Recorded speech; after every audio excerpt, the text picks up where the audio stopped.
This is ACC Nation with Will Ogeman and Jim Quist, featuring ACC sports news and interviews. Available on streaming radio, podcast, and YouTube.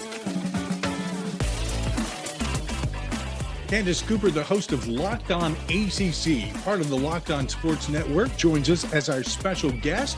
And guess what? We're talking ACC sports. Thanks for joining us, Candace. Thanks so much for having me. Really appreciate the opportunity. And I want everybody to know this. If you're following her on Twitter, or if you're not, drop her a line and say happy birthday, because she was just celebrating her birthday. Yes. Thank you so much. Certainly. Let's look back at the ACC football season. It started out sort of the topsy-turvy like we always anticipate, but there seems to be a few teams that are coming along, looking better, some enthusiasm for what's coming, and what, the competition level has, I think, been upped quite a bit. It's taken a few years to get there, but let's get your thoughts on the overall season and then get into the bowl season from there.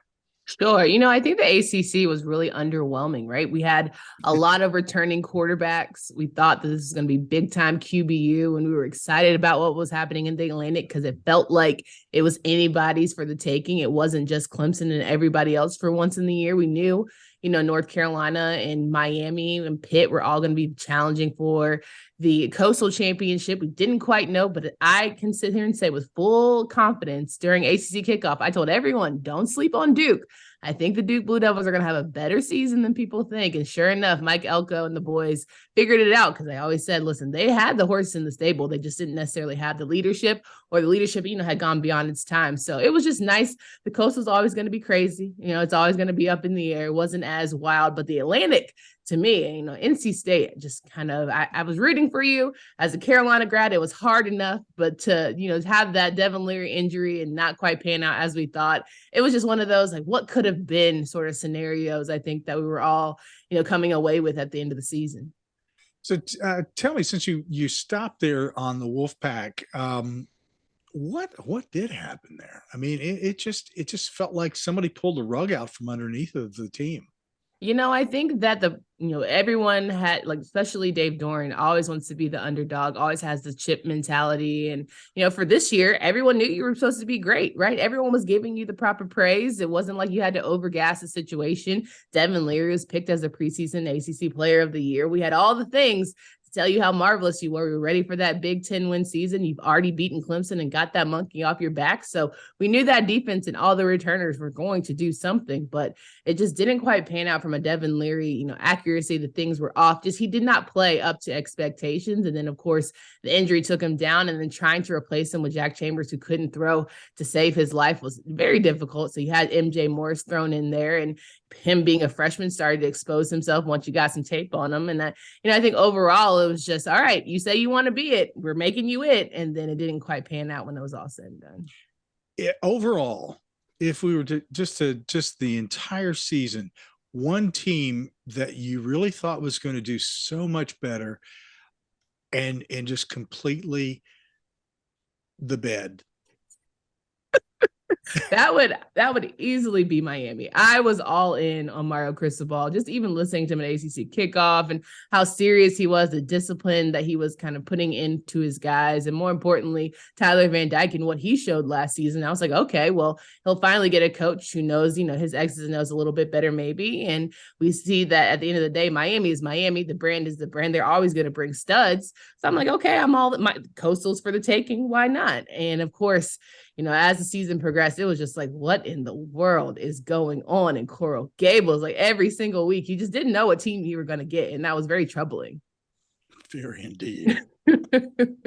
Yeah. So looking a little bit, looking ahead just a little bit to 23, how hard is it going to be to wrap your head around the idea of there not being any more divisions? I think it's probably the best thing that ever happened to the ACC, honestly. I think they need to do away with divisions. Like you got to have either the coastal teams step up, which makes the ACC better as a whole, but you also give the Atlantic some breathing room, right? You got opportunities to actually see the two best teams in the conference. If I think about teams like Florida State, who may have had a better opportunity or better scenario going into this season, it could pan out better for them. Or, teams like Louisville, who are getting a coach that loves the school and university and he's all in on the program. Like, I think that's a lot better than having to fight and claw your way through the Atlantic every single year. I think one of the more fascinating storylines going into 23 is Clemson and where they are going as a program. They're kind of at a crossroads, to be honest with you. We know, Dabo is just a huge amount of loyalty to his people. It's kind of a country club there in a way, but at the same time, you really have to adapt to the current climate. I always use Nick Saban as an example when he always went through, those game manager conservative quarterbacks, and when Johnny Manziel went and just torched them, he realized that was his future and he adjusted. It's time for Dabo to adjust, but do you think he ever will? I think Dabo is in the perfect spot right now. He has that woe is me mentality. He loves nothing more than to have that, oh, everyone doubted us and we're going to come back and be resilient kind of testimony. That is his narrative and he's sticking to it. And so I think that Dabo is in a perfect position to really stick it to all of us with Cade. And I think maybe with a whole full year of him, we'll see that Clemson team come back to Clemson of old. But like we said, not having divisions is certainly going to be a true test for them for sure. Florida State's really the hot team that people are looking at in regards to potentially taking him down. We get another year of Jordan Travis and seeing his development and seeing all the people that they tried to bring in to overtake him, and he just kept developing, and he's going into the season as one of the best quarterbacks. Obviously, tons of they run the ball really well. Getting Jared Verse back on the D line, picking up Fentrell Cypress out of the portal from Virginia. It really does feel like Florida State has the tools to be right up there with Clemson again next season. 1,000%. I think we all owe Mike Norvell an apology. He had a whole Twitter spaces about firing Mike Norvell, and that took off. Maybe that was the fuel that he needed, but I think the return of Jared Verse and you have Fabian Lovett coming back, that defense is going to be sound. But more importantly, Jordan Travis, I certainly was one who wrote him off, especially with how many good quarterbacks there were in our conference, but he definitely is going to make himself a lot of money next season if he just stays the course. And, Florida State, again, another big brand that is going to have a lot of backing. And you saw that with the LSU win was a good start for them. Of course, they stumbled a little bit throughout the season, but overall, I'm definitely putting Florida State as one of my top contenders. Being a Carolina alum, how do you feel about the team going into 23? There are a lot of question marks. Obviously, new offensive coordinator, no Josh Downs. He's going pro. Obviously, the news came out today. Dre Bly is leaving the program. Some people, he was obviously a great recruiter. Coaching is a little, but just kind of overall thoughts on the Tar Heels, because they look like they're probably the third best team in the league going into 23. Well, we don't have enough time on this show and enough tequila in the world to talk about North Carolina, but I truly feel like this is like a put up or shut up year for Mac Brown. I love Mac Brown. I was a Mac Brown applaud. Mac Brown could do no wrong in my eyes just because he brought back the energy of what is Carolina. I was at Carolina during the Butch Davis days, so I'm seeing the Quinn Copels, I'm seeing the Bruce Carters. I've been a part of some really good defensive energies, and I think while I do appreciate Dre Bly and the 757 connection when it comes to X's and O's, the proof is in the pudding. Having so many guys hit the transfer portal or not developing while they were there, I understand the loyalty. I get the Carolina family approach. We see that pour into basketball a bit. It's quite frustrating because if you can't do it, you just can't do it. And that's okay, right? I think ultimately they masked a lot of their problems because they were winning, because the Coastal wasn't exactly as competitive and they were able to squeak out wins, which in past seasons they weren't necessarily able to do. But with Drake May, unless he's getting $7 million, you got to figure out a way to get him some open guys and open receivers going to next year. The return of British Books will also be very helpful for the backfield. But, I think Carolina pretty much is that team where you always hope for. You expect them to be halfway decent. You want to believe in them, but will they believe in themselves? It's always up for debate. I can hardly wait to open the basketball can of worms. Oh boy. Yeah, but for right now, we'll just, Yeah. 5-4 bowl finish for the conference. Yeah. There was some good, uh, there was some ugly, and it it really just kind of blew me away, some of these final scores. But then I think the thing that I always have to remind myself of is that there's a lot of people who have left. Yeah. A lot of transfers. It's just not the same team that was playing during the regular season. Um, do you think that this bowl finish for the conference, um, with all of that in mind, was a good thing or a bad thing from the standpoint of recruitment? That's a great question. I think for the ACC, when you're trying to compete with SEC and Big Ten, and you're trying to, argue with the NIL deals that you see these days, it's going to be so critical to have better performances in the bowls. He's going to have better, especially from the person who wins the whole kit and caboodle, right? Clemson beating Tennessee would have made for better conversations of why, we still have a fighting chance to be one of the top Power 5 conferences, which I still think that we are arguably. But, I think ultimately not having a good showing, like doing just enough or beating teams that we were supposed to beat in the bowl anyway, was just very telling about where the state of the conference is. And there's a lot of work to be done. But you got a lot of good salesmen. You got Dabo Sweeney, you got Mac Brown, you have some great coaches. You got Brom, who's coming in from Louisville. You got Narduzzi as well. You got some staple coaches who have done this thing. They know how to get guys to the next level. So it's hard to argue with that when it's all said and done. I'm gonna go down a couple of these teams with you because I really want to see what your gut feel is on. Oh Lord. Okay. um, now, you had great stuff to say about Duke, and Yeah. we were right there with you. There was this feeling that there was time for change, and that Mike Elko was going to be the guy. He was going to, now the amount of wins surprised the heck I think out of everybody. So we know where you stand on that. But let's talk a little bit about we've got a new coach coming in at Louisville. So and that was a nice win for them over Cincinnati, considering Satterfield and that whole nonsense there. Yes. Let's talk a little bit about Wake Forest here for a second. The one thing that I always have an issue with Wake Forest on is they don't get the publicity that I think they deserve. And how long are we going to see Clawson there? And what does it take to get that publicity? I mean, the guy ought to be getting all kinds of publicity for what he's done there, but I don't see it on a national level. It's more regionalized. Talk to us a little bit about Wake Forest and that program, and what do you see for the future?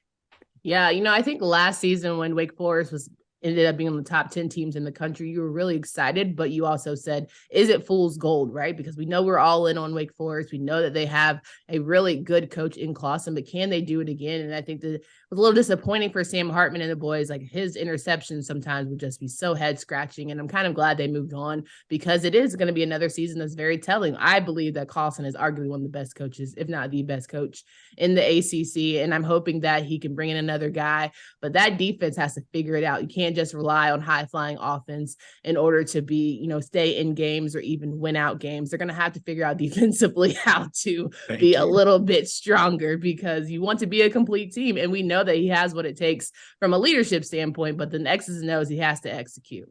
There's people who are watching this and listening to this right now are going, you just brought Candace on to make you look good because she's saying everything you've anyway. I mean, sometimes the proof is just right there for you, right? It's right. Clear as day. Exactly. Now, you talked a little bit about Mac Brown, and there's some things that need to be done there. So we're going to kind of bump over there. Mike Norvell, Florida State, being ranked in the final AP top 25 at number 11 over Clemson at 13. That's some big moves, and they've got a lot going on there. Here's a team that I really want to get your impression of, because I don't know how much longer it can continue to go this route. Syracuse. Oh man. Oh man. I love me some Dino in the sense of like, I really think, there's only but so much you could do with Syracuse football, right? It's not exactly the browbeat, like we're going but knocking down doors to end up in Syracuse, New York to play football. That's not necessarily the story because you have a really good storied program in that basketball side. So, they pretty much are who they are. But Dino, like, surprised everyone, 6-0. He kept his job. I would say the Fighting Babers, that's what I like to call them on my show. They did what they had to do. That defense was really sound. And I think that Garrett really played above his head for the majority of the season as quarterback. It sucked that he went down and got injured, but he did just enough. Now, we all know good and well, he can only throw it about to 10 yards. But beyond that, you had Sean Tucker who could help you out and supplement, that offense. I think it's going to be very telling if Babers makes it through the rest of the full season next year, or this season rather. Interesting. Can we hold you to that? You can hold me to that. I think Dino saved his butt this time. I don't know if he can save it twice. Here's somebody that it drives me nuts. This program, we always talk about it being a roller coaster. Pat Narduzzi. It's like, come on, man. You've got talent. And you've got so much going, and then it's like 1 week you're just reaching for the stars, and the next thing, I don't even think he knew Keaton Slovis was going to be that bad. Like, I really don't even think that he could have imagined it going that poorly, because you look at their offense, they had receivers like, yes, Jordan Addison was great, but they had more than that. They had Bartholomew, they had Wayne. I think they had some really good guys and talent there. And you also had Izzy Abenaconda, but I said towards the end of the season, just free my guy. Whatever the biggest NIL deal is coming his way, I take it, because, whatever Pitt's got going on, until Phil Dracovic decided that he wanted to come over to Pittsburgh. So I think that's going to be a nice addition. You have a quarterback who has some experience and has the talent. Now let's see if he can get an offensive line that isn't, walk-ons, and to protect him a little more. It might bode better for him in the end. Yeah. And again, going back to this final AP top 25, we do ACC +1 because of Notre Dame. FSU 11, Clemson 13, Notre Dame 18, Pitt 22, and the teams that received votes, I thought was very telling for next year. Duke 26, just missed that top 25. Yeah, that's very encouraging. UNC at 32. NC State 33, and they're trying to reunite the 2021 Virginia offense next year. And here's the last one, Louisville 35. That's not bad. That says a lot about what I think is coming next year, and we have a lot to be excited about. So we'll get into some basketball here in just a second, because I'm really looking forward to it. I will say, on the note of North Carolina, Duke, and NC State, it's going to be fun to see the battle between MJ Morris, Drake May, and Riley Leonard. I think the three of them are young, really good quarterbacks, and there's going to be, battle of the triangle, all that sorts of things. And, with Wake Forest, they're still right in there in the mix. They want to be that, ugly stepchild that's right there around the way out of the 336? It's not 336. Trey 4. I'm getting my area codes, as you can see, mixed up here. I'm getting a little older, my birthday, right? So I do think that they're ultimately going to have a good time, and you're going to have to play, good football every single week in the ACC next season. That's for sure. Give away into that age thing. I thought the Butch Davis years would give it away, but maybe not. People will catch on. I was sitting there interviewing Butch Davis anyway. I have some interesting tape with Butch. I can only imagine. Crazy stuff. Will. All right, so let's switch over to basketball. And full disclosure, we are recording this in the middle of the early games on Wednesday night, so we don't have finals or anything definite at this point. But as we speak, Clemson, of all teams, is in first place despite losing to South Carolina and Loyola. Yeah. You had that on your bingo card. Yeah, exactly. I mean, but they do have PJ Hall, who's a good player. But again, it just feels like this is a typical Brad Brownell team. one good player, not much else. Yeah, listen, but I also think that Hunter Tyson is doing well. And I think that PJ Hall is certainly making a case for themselves, but it's also a team that they've always been right there, right? They've always been a team that's going to give certain players fits. And you talk about the staples, they've beat Duke. They've played it close to Carolina past couple of years, beating them a couple of times. So I think it's really important that, you talk about veteran leadership, guys are staying a little bit more with NIL deals and they're allowed to, make some money and know that the next level is really, jobs on LinkedIn. So why not play college basketball as long as you can? So I think between Clemson and also Pitt having like those older guys there, it's really telling and kind of how we'll see it play out throughout ACC tournament and NCAA tournament. Yeah, speaking of Pitt, as we speak, they're currently leading Duke in the middle of the second half. But I'm surprised by Pitt. I don't think Capel's a great coach. I think he's a tremendous assistant coach. But you spoke to it, Candace. This is a very veteran team. Yeah. They have probably the best name in the league in Federico, but they're doing it with some really good guard play this year. Yeah, 100%, and I agree 1,000 with the Capel suggestion, but I also think that it's high time that he start winning. Like, what did you sit behind Coach K forever for if you weren't going to at least show some pudding that you were halfway decent? But I think what's funny to me is how under the radar Duke's criticism has been this season. Like, we haven't, like, the fact that they're even having a tussle with Pitt right now, when we thought, okay, Coach Shire is like the second coming of Coach K, it should be easy enough, they should be dominant, and of course they always have the 5 stars, and yet they've lost some pretty head-scratching games so far this season. So looking at UNC, obviously they started the season number 1, haven't had quite the season as expected. And Baycott he's been struggling with injuries all season, got hurt in the first couple of minutes of the Virginia game. As of recording, we don't know if he's expected to miss any time, but assuming he does, can the guard play, which we all know there isn't a shot they don't like to take, but can Hubert Davis rely on them if for a little while if Baycott has to miss some time? I think they need to have a come to Jesus meeting, and they have to, put up or shut up and have a little bit of humility, because ISO ball is not working. You can only put up so many threes, especially when it's not going for you. It's okay to pass and it's okay to run a play. I'm just, call me crazy, but it's okay to put up what the coach had for you. I need Pete Nance to get an ice pack on his bag, whatever we got to do. Not having bigs and having Jalen Washington have to really grow up very quickly is going to be difficult for this UNC team. But I also would love to see RJ Davis continue to step up in a big way. I know Caleb is the man, but RJ, to me, low key, is the guard for UNC's team number 1.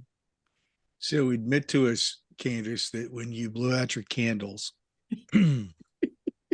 that you were hoping for something really good.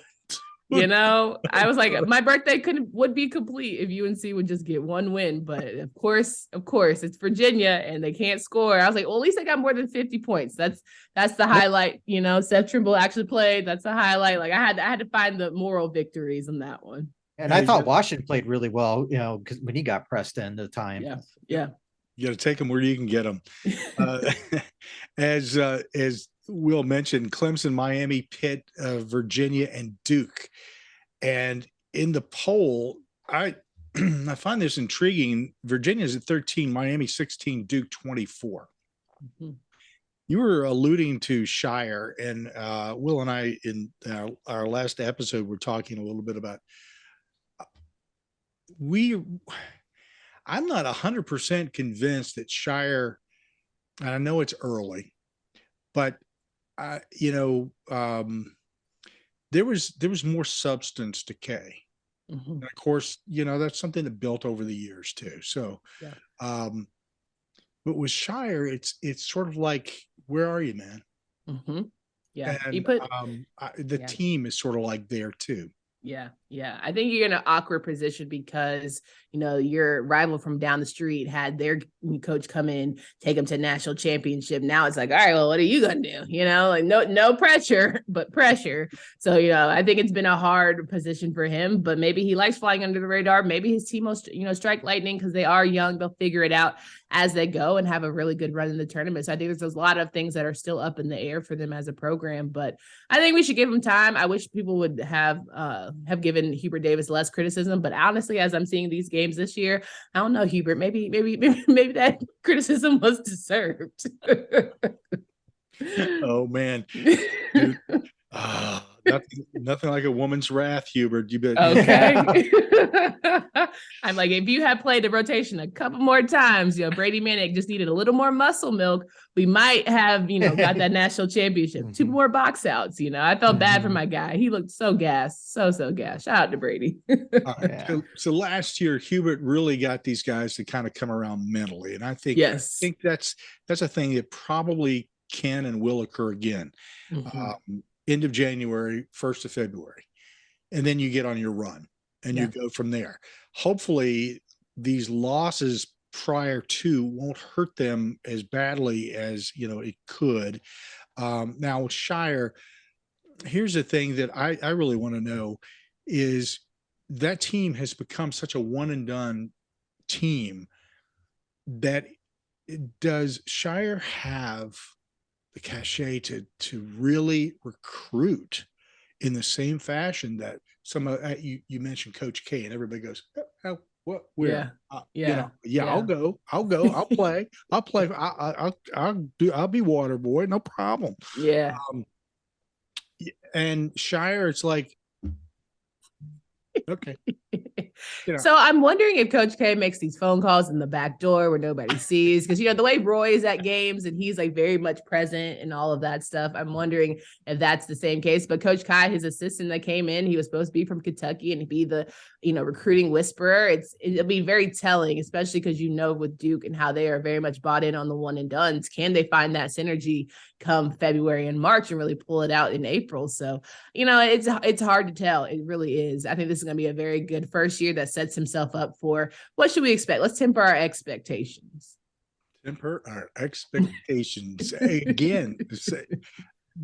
That may be the headline of this whole thing. Temper your expectations. Jim Larinaga, Miami. Will and I go back and forth on this one, Candace. It's sort of like, okay, we know that they've got talent and they've got some great guard play, but then again, it's like this back and forth thing. It's almost like that Pitt roller coaster effect. And it's like, okay, we think they're going to be okay. We think they could win. And then whatever. It fizzles. Yes. Everything truly runs through Isaiah Wong. That team lives and dies by his decision-making and how his energy levels are. And so if he's having an off night, it's going to be a long night for Miami. But Larinaga is a good coach. I mean, we saw it last season with their run. And I think that ultimately the Hurricanes will be fine. But, if you want to take it to that next level, you got to figure out how to get those bigs involved consistently night in and night out. Ultimately, feet to the fire, who wins the ACC? Oh man, feet to the fire. I honestly think Virginia is going to win the ACC. I think they have the veteran leaders who, when rubber meets the road, are going to figure it out in the right way and clamp down on defense. I think you got Beekman, who probably wishes he was defensive player of the year last season. You got Cedric, who's a big man. He's figuring out his way. And of course, Kihei Clark, he doesn't score a lot, but he is one of the best facilitators in the game. So I really think Virginia, and hey, you have a really good coach in Tony Bennett. So he outcoached Hubert Davis. I'm having recency. Yeah, he outcoached the heck out of Hubert Davis. So I really think Virginia is going to be that team that ultimately pulls it off. Yeah, and I agree with that last part. It was one of the things I noticed in the game last night was especially after Baycott went out, is Virginia went 4 guards, and obviously when you have McNeely being borderline unconscious, Ben Vanderplas, okay, I guess. 17 points from the bench, fine, all right. Yeah, and I think he was shooting under 30% in his last 8 games coming into that. So what a way to get confidence, right? Exactly. All right, another one.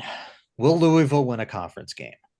God, I hope so, right? For the sake of the conference. Like, you don't want to have the one team that can't quite figure it out. I mean, Notre Dame figured out how to get one in overtime against Georgia Tech. I can't put my finger on what is the problem, because I don't think Kenny Payne is a bad coach. I don't think you have scrub players, but for whatever reason, it is just not working. And you got Nolan Smith's wisdom from Duke. Like, I don't understand. Yeah, it is a mental thing for sure. I think they play themselves out of games, but more than that, I think they just get too caught up in the emotions of it and they don't finish as well.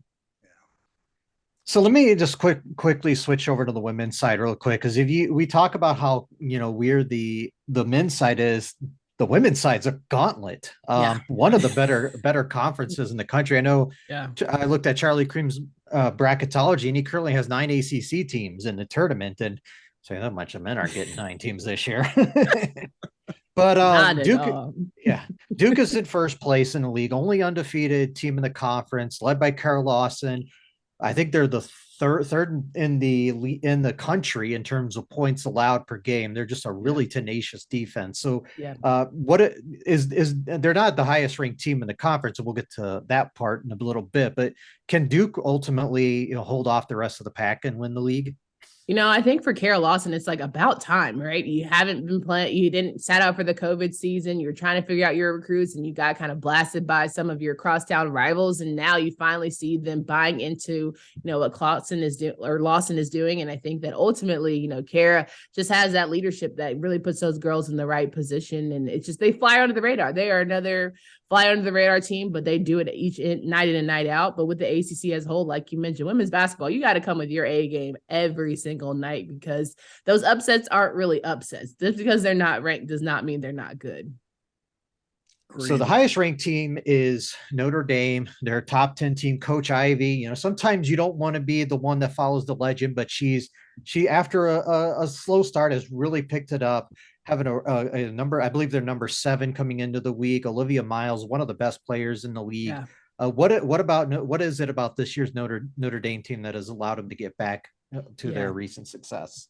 I mean, Olivia Miles is just insane. I think she's one of the best guards in the country. And you saw with the North Carolina game, when she's out of it, when they're able to clamp down on her, her supporting cast just couldn't figure it out, right? Holding them to their lowest points of the year. And I think it's ultimately, again, about emotion. Like, if you can keep yourself in it and allow your, main character to at least feel like she's getting some help, it can change the course of a game. But she is just lights out. And I think, like I said, with Isaiah Wong, everything really runs through her. So conference-wise, it's Duke, Florida State, Louisville, Notre Dame, NC State. Meanwhile, in the AP, as Will alluded to, it's Notre Dame at number 7, NC State at 11, Virginia Tech at 13, Duke at 16, and climbing. I've always had a thing for Duke women's basketball. Oh, yeah. I don't know what it is. I see the potential. And number 22, North Carolina. So let's just go down all of these teams. We look at Notre Dame. Let's look at NC State next. Mm-hmm. And as you mentioned, Candace, I'm telling you, this is what I love about women's basketball. If you don't come with your A game every daggone night, you're done. You're going to lose.